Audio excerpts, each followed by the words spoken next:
It was the end of the semester at Emerald University, and the students buzzed with excitement as they packed their bags to head home for the holiday season. Among them was Ada, a 21-year-old who had changed drastically over the past year. Once a diligent student from a modest family in Anambra, her life had spiraled into darkness since she became friends with Chioma, a mysterious girl with a magnetic charm. Chioma had introduced Ada to a secret society under the guise of empowerment and financial independence. What Ada didn't know was that this society was deeply rooted in the marine world. The initiation ceremony had been an eerie affair by the riverside, where Ada had pledged loyalty in exchange for power and wealth. From that day, Ada's life took a sinister turn. She abandoned her studies, started engaging in prostitution, and became a vessel for misfortune. Any man who slept with her faced inexplicable financial ruin, health problems, or even death. As December approached, Ada received a chilling mandate from the marine world. She had to bring 10 souls before the year ended. The pressure weighed heavily on her as the deadline loomed.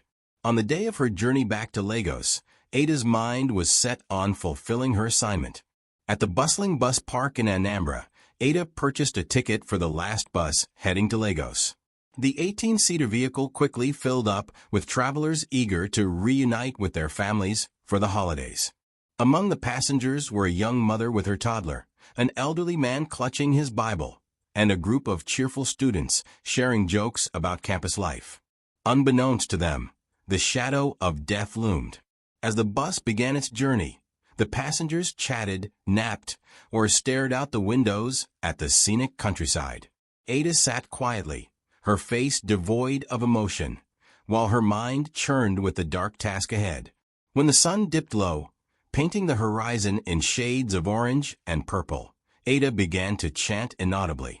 Her eyes glowed faintly, and an unnatural silence fell over the bus. The driver, a middle-aged man named Chike, suddenly felt a wave of drowsiness wash over him. He fought to keep his eyes open, but it was as if an invisible force was pulling him into slumber. The bus swerved dangerously, drawing gasps and cries of alarm from the passengers. Then, before anyone could react, the vehicle collided head-on with a trailer. The impact was catastrophic. Metal twisted and glass shattered as the bus was flung off the road. Flames engulfed the wreckage, and the screams of the passengers were drowned out by the deafening explosion. In that moment, Ada's assignment was complete. 10 souls delivered to the marine world. However, the story did not end there. Among the victims was the elderly man with the Bible, who had been praying silently throughout the journey. Unknown to Ada, his prayers had been a shield, battling the spiritual forces she unleashed. Though the accident claimed his earthly life, his spirit rose in defiance, disrupting the marine world's plans. As Ada's spiritual masters tried to claim their reward, they were met with a divine force that shattered their stronghold. Ada's body was found in the wreckage, but her soul was trapped in a realm of torment, a consequence of her actions. The tragedy sent shockwaves through the community, serving as a grim reminder of the unseen battles that rage around us. In churches and homes across the country, the story of the ill-fated journey spread.